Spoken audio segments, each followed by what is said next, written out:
na. Hindi ako nagpapili sa pulis. Nakakain ako. Maglilinis na ako sa kwarto namin.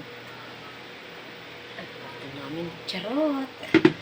Kwarto daw namin. Tapos na ako maglinis namin. Hindi linisin ko naman. Mga kwarto.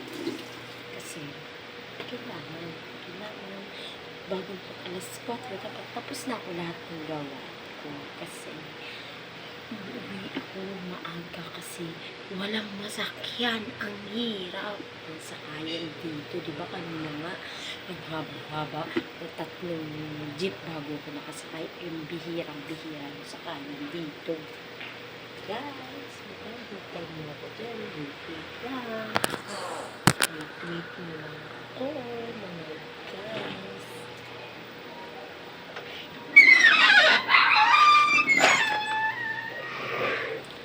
Okay.